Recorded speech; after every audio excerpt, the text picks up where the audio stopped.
introduction, and I'm going to take the opportunity to talk to you about the organizing that we're doing in dairy. But I wanted to, based on the conversations we had in the other room, I love this picture that I found in the archives of the Wisconsin Farmers Union. This is the Chippewa County Farmers Equity Union Juniors Fair booth in 1940. And they were proposing a farmer labor solidarity label for products.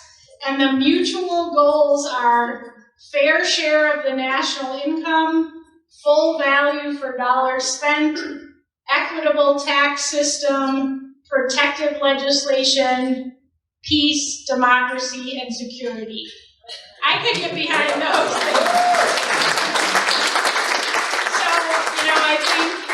I think it's great. I got a call yesterday from one of the union workers unions in Milwaukee that wanted to know about Farm Aid and how they could come together with the dairy farmers at Farm Aid. I know that United Commercial Food Workers has a new proposal out. So I think, watch this space. I think it's time to really rebuild that solidarity with union labor and farmers. But I'm going to take the time to talk to you just briefly about what's going on with dairy and how we can work together. But I'm just going to switch to my PowerPoint. So, just a second.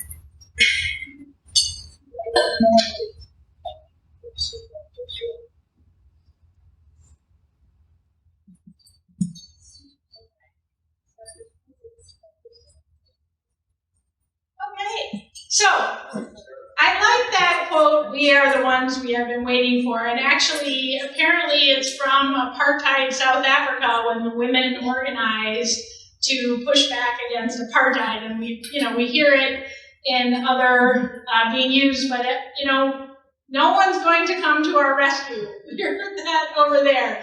We are the ones. Wisconsin Farmers Union is leading a coalition effort to build a farmer-led movement in response to the dairy price crisis. And so I really encourage all of you to, if you haven't already, to check it out. If you represent an organization, we're building a broad-based coalition. And I'm just going to read quickly what it is that we're trying to do. It's a farmer-led movement organizing for long-term structural reform to the dairy pricing system, as well as short-term emergency measures to support farmers in the crisis. We are looking outside of strict policy measures to build values-based supply chains with allies and partners in the market to achieve a higher price for family farmers. And we are building power in the policy and market arenas by building a durable coalition of farmers, farm organizations, allied consumers, and environmental organizations, and supply chain partners. So, just that's all we're doing. But I'll touch on a little bit of kind of how we're attempting to do this, but it's a pretty ambitious project, and so we definitely need all hands on deck. So I invite you to join if you haven't already. My husband and I dairy farm outside the Wisconsin Dells. This is my husband, Nels Nelson, the last Norwegian bachelor farmer. But actually, Olaf Kristofferson farms down the road, and he's still single. So there's one more Norwegian bachelor farmer left in the town of Newport. But Nels and his family have been dairy farming for over 100 years. On this property, we milk up towards 400 cows. We're conventional. We ship to Foremost Farms, which is one of the larger co-ops, dairy co-ops in the United States. And we are going broke. And we are really struggling. And, 100 years of asset building has left us in a better position than some people, but it's still really just devastating to think about all the work that the family has done, and I've been married into the Nelson family for 12 years. And so, we're struggling through, but when we get up in the morning and know that we're fighting as a group of farmers and a group of allies, and that kind of helps out. So, Dairy Together is really trying to build this movement. It's about milk movement building. We sent a busload of farmers out to Albany because the Agrimark Co-op, that's the Cabot Cheese Co-op, had a meeting where a bunch of different policy suggestions around pricing got vetted as a group. And we loaded up the bus. Farm Aid gave us some money to rent the coach bus, and we got a bunch of people to go out there. We brought down Canadian dairy farmers to demystify their supply management system. We did meetings all around the state of Wisconsin, standing room only meetings of dairy farmers. We did some meetings in Minnesota, Michigan, Ohio, just to try to get people to understand, like, how could we have a different system? Because what we know right now is the pricing system isn't working. It's not giving us a price that can support our farms. And, you know, for those of you who may not have been following dairy as closely as other folks, you know, we're into the 5th year of, we're entering the 5th year of catastrophically low prices that are not covering people's cost of production. And that's why we're in this predicament. But at the same time, the left graph shows you just the incredible increase of production that we've had over the years, but then the insane drop-off of the actual number of farms. In Wisconsin, it was mentioned the other day that we lost 700 dairy farms last year. We had been, in 2007, there were 14,000 dairy farms in Wisconsin. We're now down below 8,000. So it's really just incredibly quick loss of all of these small businesses, which is devastating for the business owners and the families, but also the rural communities.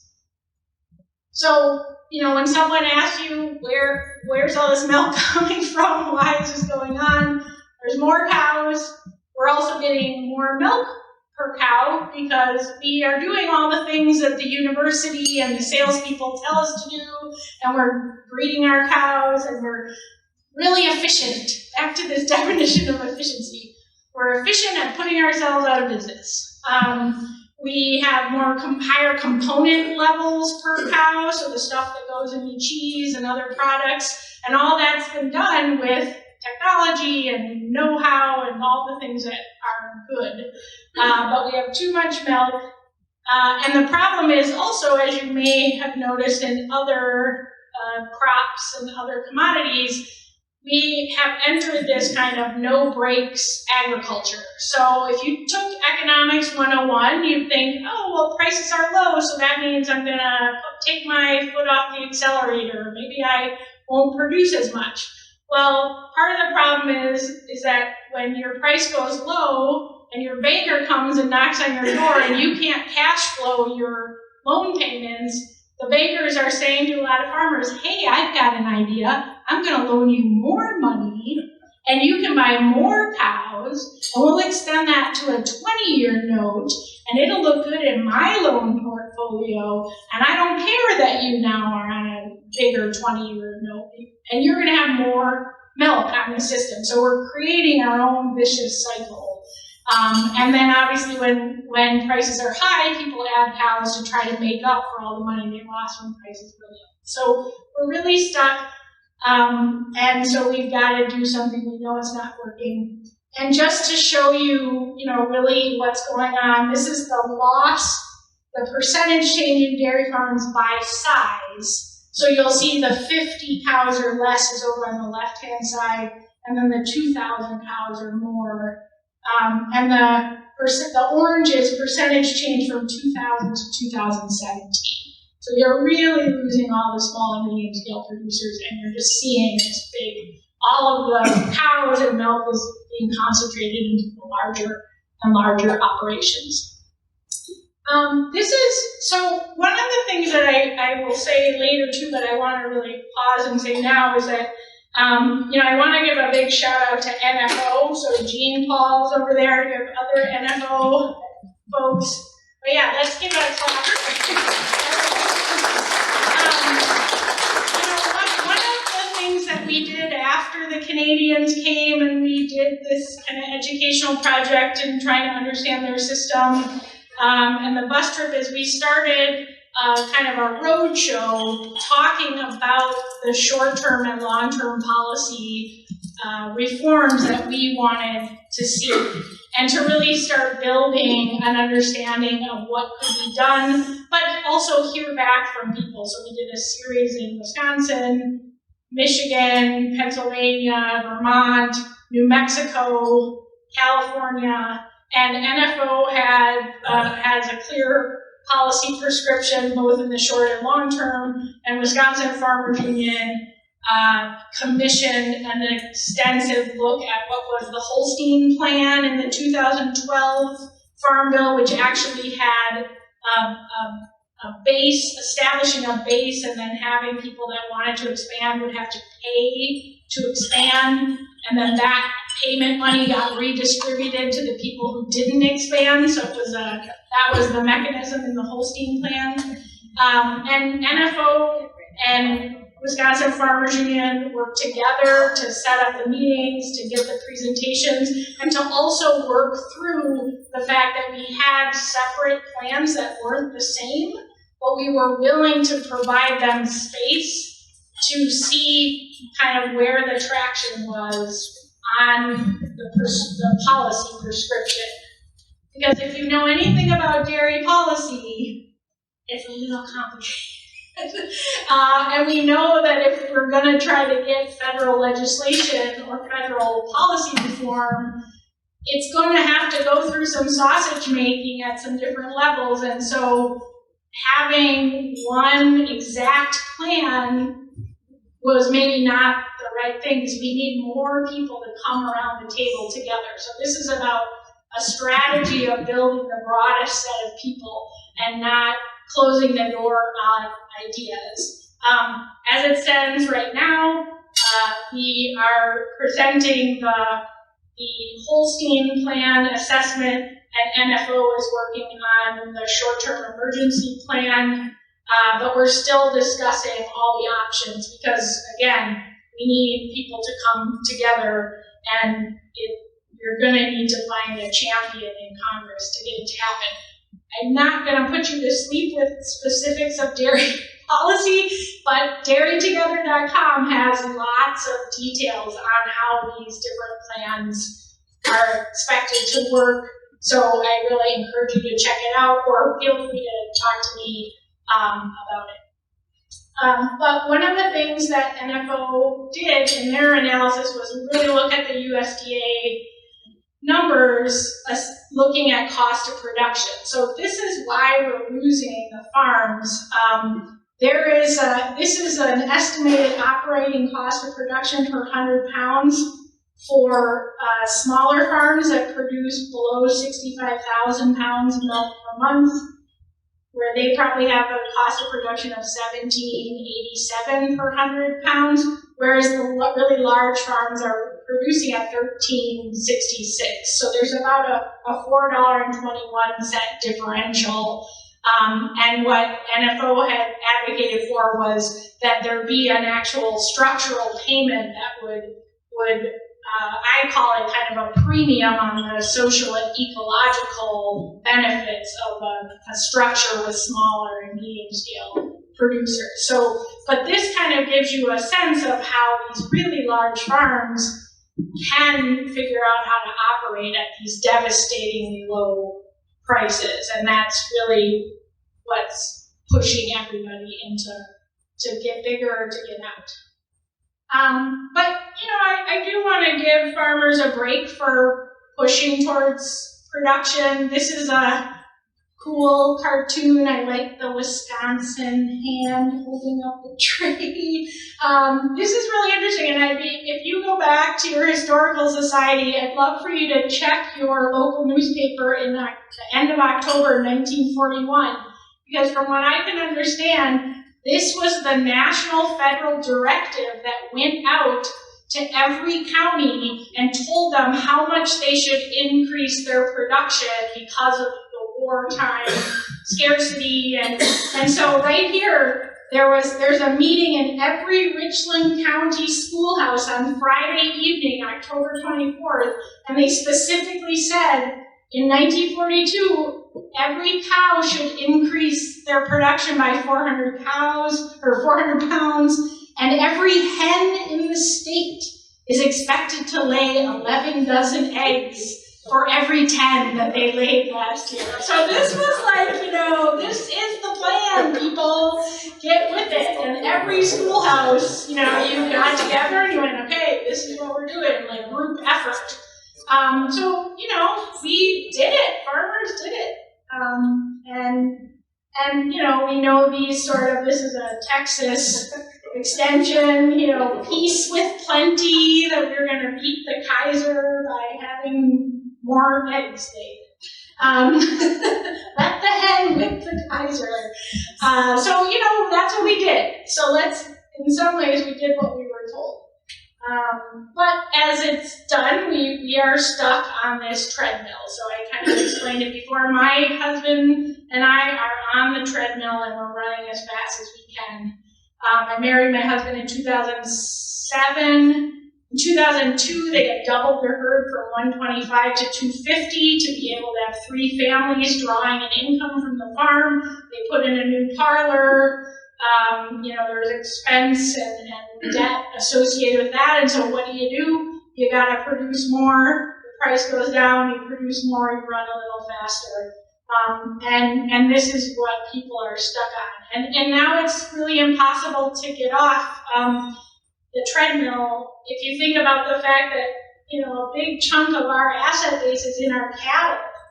And where you would sell a cow for a really nice registered Holstein, good milker, good genetics, you might have gotten $1,800 to $2,000 or even more for that animal back in 2014. Now you might get $600 for that animal, or you might go to the sale barn and no one's buying that day. That's how devastating it is. And it just, when you think about from a business perspective what that means, but then you're kind of stuck because you unless the bank is really coming to shut you down, you're like, well, I think I'll just keep running. So that's really a dilemma. But again, we are organizing this FarmerLed movement. We set up these different meetings across the country, and I'll talk about some of the upcoming stuff that you're very welcome to join into. We definitely need emergency action, though, because we know that the real long-term structural reform is going to take an act of Congress, and that's not going to happen quickly. So we are investigating how we could get emergency payments. I don't know, it seems like Sonny Perdue's just writing checks now, so I should not joke about that because it's very serious, but we have to figure out a way to provide a safety net for people, because when we lose 150 cow dairy, we're never getting that operation back. It's never coming back. And so NFO has a plan that is based on a tiered support pricing based on size. The National Family Farm Coalition and its members are working on an emergency floor price. I've seen at some points they've been listing it at $20 floor price, and there's other groups that are advocating for $25. So, we need to come together around what the short-term ask is, but we do need emergency action. Okay, this is a lot of things, but I just want to, as far as organizing the movement and trying to keep as many people on the bus, we have come up with this list of bulleted points of, if we're going to have a long-term supply management system, these are the things that absolutely have to be in it. It has to provide a fair price, it has to reduce volatility, it has to address overproduction, it has to discourage consolidation, it must allow new farmers to enter without a huge financial hurdle. That is the critique of the Canadian system. If using a base level of production, it must be designed to discourage the base from acquiring value. Again, the Canadian critique. It must be mandatory. There are no opt-out clauses. It must be national in scope, because otherwise you'll have free rider situations in different parts.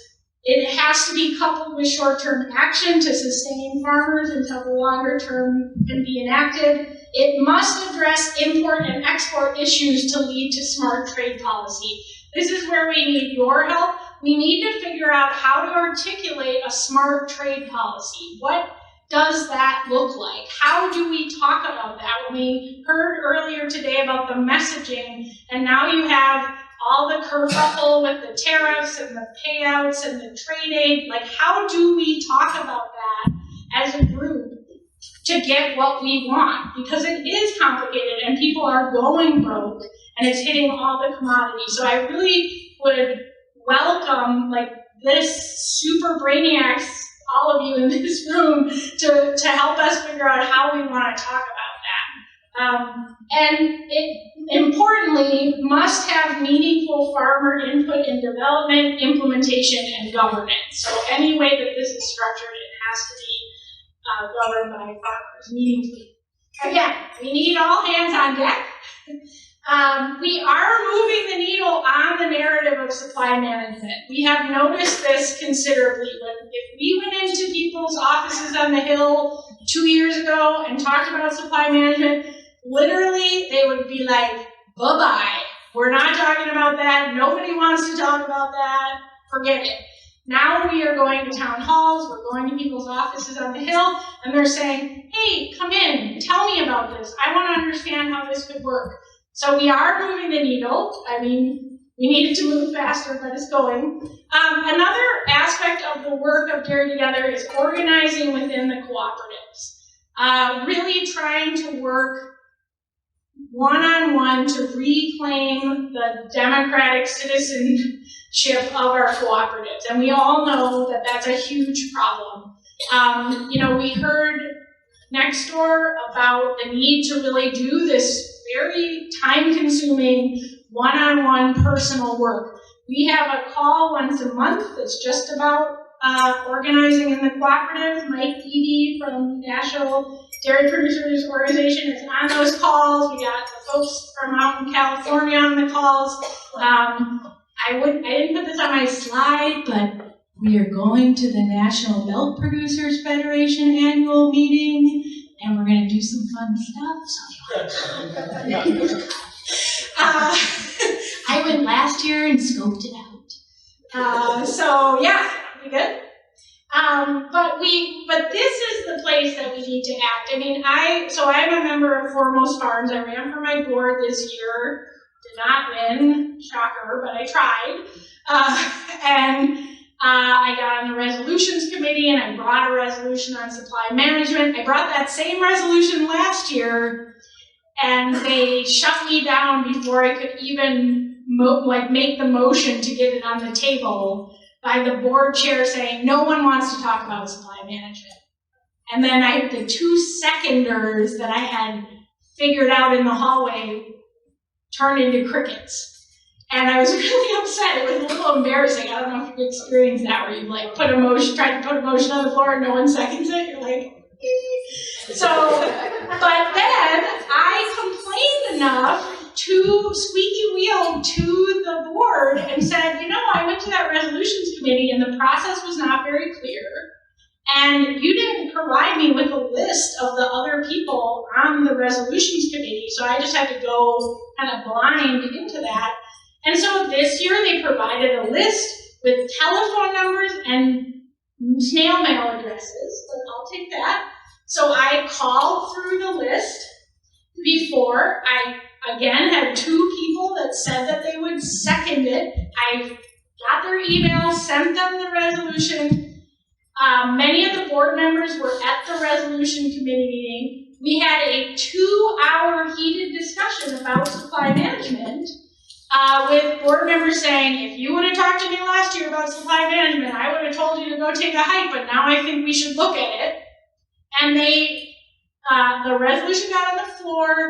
The resolution was, Foremost Farms will actively work to support supply management and use its power in the National Milk Producers Federation to push for supply management.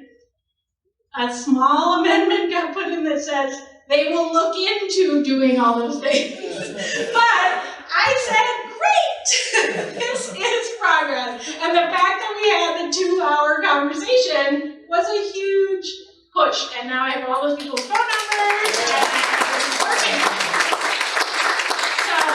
My district delegate meeting on the 13th of September, so I'm getting prepared for that and making calls. But this is the kind of work that we're actually doing with Dairy Together, people that are getting on the calls, identifying which co-ops they're in, doing that one-on-one work to get people elected to boards, to get them to be delegates. And it takes a lot of work and support. So, if you want to adopt a co-op or if you have friends that are in co-ops and you want to just give them some moral support, that's really kind of what it takes. And we do have monthly calls that you're very welcome to join, where we kind of share these kind of stories and pep each other up and then start planning for fun things that national. Okay, but here's another really important thing. We're going to build power in both the policy and the market arenas. And I don't want to talk too long because I know we're getting into our evening social time. But one of the really important things is building a durable coalition.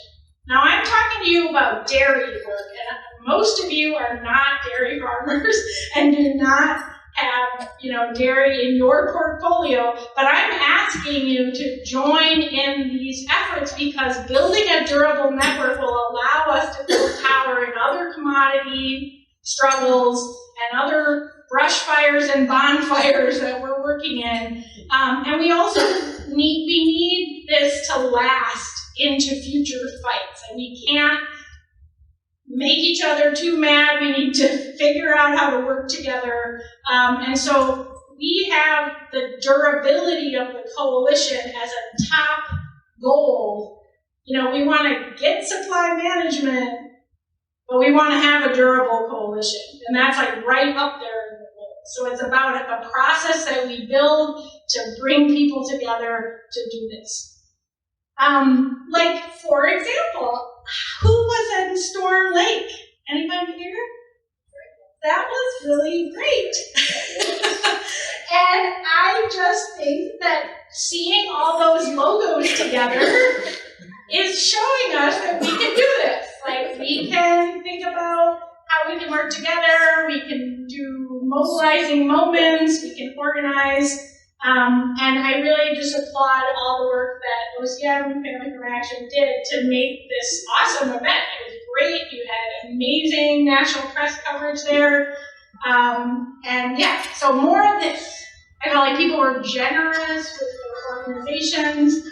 Wisconsin Farmers Union loaded up a bus. We like to take buses in Wisconsin. We got t-shirts printed up. We did strategic messaging training on the bus ride down, and then we had all our farmer members got to practice what we had worked together on the bus because there was all this national press.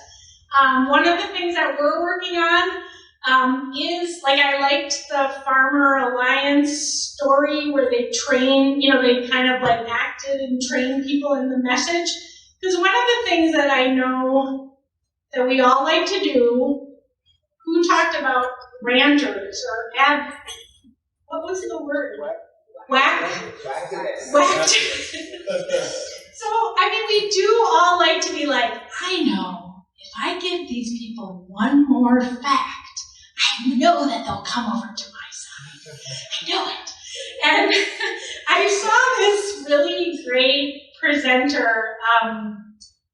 Her name is Anat Rosario Shankar. Do you know her? She's done a lot of message analysis for Demos and some of the labor unions around racial equality. But she told this really awesome story. So when you go to the grocery store and you want to go home and make brownies, and you're going to buy, some people do buy brownie mixes. I know you all make them from scratch. But when you go into the aisle, what is on the front of the brownie box? Think about, what do you see? Beautiful chocolate, luscious brownies. We have a tendency to talk about the back of the box. We're like, okay, so if it's in an 8x10 pan, then you bake it for 32 minutes. But if it's in an 8x8, then you have to add a quarter teaspoon of baking soda. We are telling people so many details about like the recipe for what we want. We need to talk about the brownies. Why do we care about this stuff? Why do we want supply management? Because we want farmers to be viable, and we want our rural communities to be fabulous. That's why we want it. And so let's work on our messages. Let's get good at it. Because we can do it, and we could have some fun too. But I just got to talk about exports. And I mean, I'm very interested to be here and hear about how you guys are thinking about exports and the other commodities. Because dairy, they've really sold us down this terrible road. Exports are more than 14% of the production. And now, even before Trump was in office, China changed the way that it was buying powder and other things. And that's part of why all of a sudden all the production that we were pumping out got stuck and our prices started to fall. And now we still have, the new Secretary of Agriculture of Wisconsin just says, stay calm and keep exporting. That's the only message that he has for Wisconsin dairy farmers. And we've got to figure out, again, back to let's figure out how we push through on a smart trade policy that's actually going to, in the short and long term, benefit us. Because we're really, and now, who has been called by someone in the national media in the last 2 weeks to ask about what's going on with the tariffs? Everyone, and they just want you to, that's all they want to talk about. And I said, I want transformational agricultural policy. Yes, people are going broke. We need an emergency safety net for people, but let's talk about transformation and how we're going to get there. And, they called me yesterday, the Washington Post called me 2 days ago. Are you getting what you want from the Democratic candidates in regards to the tariffs? Are you hearing what you need to hear? And I said, I want transformational agricultural policy. I don't want Band-Aids. But are you getting what you want from the Democrats? And I wouldn't answer them, and they said, okay, bye, thanks. So I guess I missed my quote in the Washington Post. And just quickly, the other thing is, obviously, many of us, certainly Farmers Union, where we normally work is in policy. We work in our state legislatures, we work on Capitol Hill. We know how difficult it is to get things to happen in those spaces.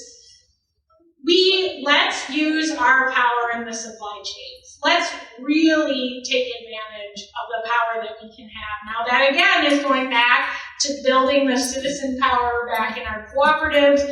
Let's make alliances with the consumers. And, with this dairy price crisis, why can't some big brand, the Star Wars, I don't ever watch Star Wars, so what is it? The Enterprise. No, what was the big ship? The Death Star. Okay, so why can't they just declare that they want to pay me a decent price and get all the good marketing out of that and actually pay me a decent price? That would be pretty easy, and I think it could happen tomorrow. Danone is paying cost plus contracts now in some of its yogurt facilities, so that's a start. I think we got to work on all fronts. Again, we can't, we got to work on the policy reform, but let's make sure that we're working the supply chains, because I actually think that with some really strategic work, we could get things to move a lot faster than they're going to move in Congress. Okay, so I'm just going to kind of wrap up. This is the choice, and I'm going to use the Wisconsin example. This is the choice that we have to make. We produce 30 billion pounds of milk in Wisconsin in 2017. And last year it was like 30.6, because of course we still increase our production even though we have the lowest prices ever. And we can do that.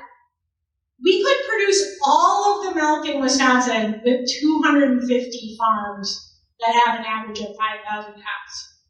That's an insane thought of like the landscape of Wisconsin and what that means for the structure of the businesses, what it means for soil, what it means for water quality. Or we could choose to have an industry dominated by smaller farms and have 12,500 individual businesses with an average herd size of 100. And we could produce the same amount of milk. And I'm saying I choose the more farms, not fewer farms, because of the economic system that would support. And I think it's very clear that that's where we need to go. Okay, please join us. Please talk to me. I'm happy to ask questions. We have calls, regular calls. We do have a petition. The California Dairy Campaign does have a dairysupplymanagement.com. Mike has hard copies, lots of hard copies of it. If you want to show support for supply management, to just say like, hey, we're not just a bunch of random people, like this is a group of people that believe in supply management. National Farmers Union does have its fly-in coming up from September 8th to the 11th. You're very welcome to come, talk to us about joining. We are going to do a congressional briefing on supply management, specifically on the 11th of September in the afternoon. The plan is to do a House side one and a Senate side one, because I guess they can't do things together. Farm Aid is coming up in Wisconsin, and the concert itself is on the September 21st. And there's pre-concert gatherings. There'll be a tractor rally. There's Joel Greeno from Family Farm Defenders, if you've ever bumped into him. He's an Alice Chalmers guy. Sorry, you're not. He will have all of his bunch of amazing restored tractors. They're going to do some action and awareness and some press with these really amazing tractors to call attention. And again, we have other dates. World Dairy Expo is a great place that maybe some fun things could happen. If any of you know people that show cattle at World Dairy Expo, that's where all the action is, in those barns with the people sleeping overnight and drinking beer. So that's where we're going to be hanging out. We're thinking about getting some cattle registered or entered into the show. Maybe they could wear like supply management things. I'm sure that will work. But we are going to be hanging out in some unique and innovative ways to talk to farmers. And so, yeah, again, I encourage you to join us. And on that end, I am going to ask you, you might need to bar the doors so no one runs out, but could someone help me distribute these little sheets of paper? Okay.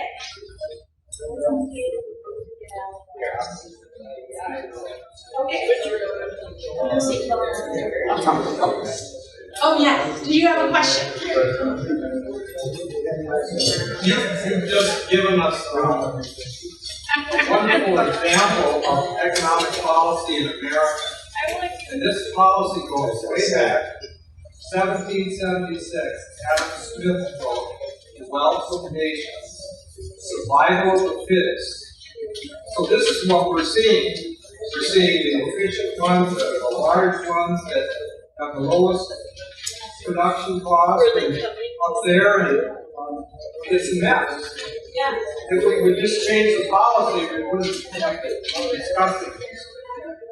We should go back to what we used to do in the Americans. Yeah, Hamilton. No, it ran out of yellow paper. So yeah. What would it take to adopt the Canadian pricing system and who would win, who would lead? He asked, what would it take to adopt the Canadian system? I think part of the reason that we followed the Farmers Union, followed the Holstein Plan, is the sense that the Holstein Plan had made its way all the way through the Farm Bill process. It had actually gotten into the legislation and passed, I think at least in the House or the Senate. I'm sorry, I'm having a mental blank, but part of it was some political strategy of, okay, here's a policy set. I think the Canadian system, I would be very interested in adopting parts of it that work really well. I'm not sure we're going to get the exact system. They did that in the 60s. That was adopted in the 60s. But I mean, we need to take the strength and we need to demystify it. But as has been the theme all day, we need to organize. I'm going to ask you to turn to the side that says organize, oh organize. Does anyone know the song Maryland, oh Maryland? It's the same song as Oh Christmas Tree. But these songbooks I found in the box that the former secretary of the Columbia County Farmers Union brought to my house when I became the president of the Columbia County Farmers Union. And this song is from a book that's not dated, but based on the publisher. It was a cooperative publisher in Chippewa Falls. We figure it's from either the 30s or the 40s, but probably it goes way, they did not maybe make up that song. But I do invite you to sing, if you would like to stand and sing.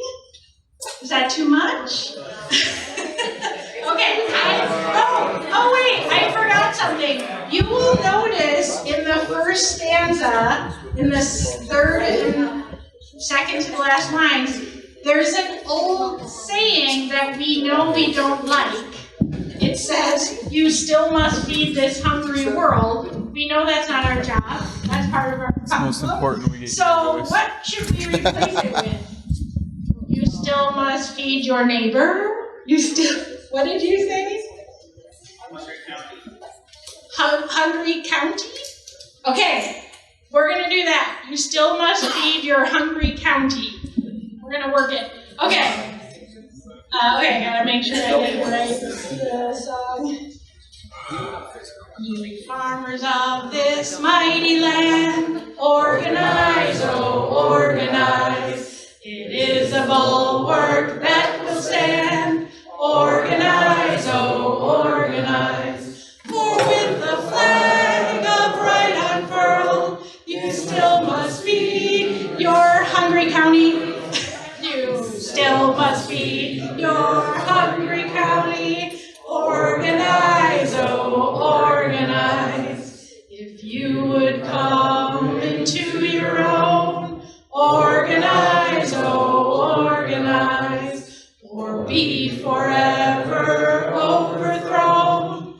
Organize, oh, organize. Yes, everywhere throughout this land, the tillers of this land must stand and be a farm united band. Organize, oh, organize. Your calling was the first on earth. Organize, oh, organize. And ever since has proved its worth. Organize, oh, organize. Then come ye farmers good and true, with good of all the world in view. The die is cast, it's up to you. Organize, oh, organize. And tomorrow morning we can sing the other one to pep us up before breakfast, so you can practice tonight. But thank you for giving me the time to let you know what we're trying to do with dairy, and I really welcome you all to join us, and we look forward to joining you too. So, thanks.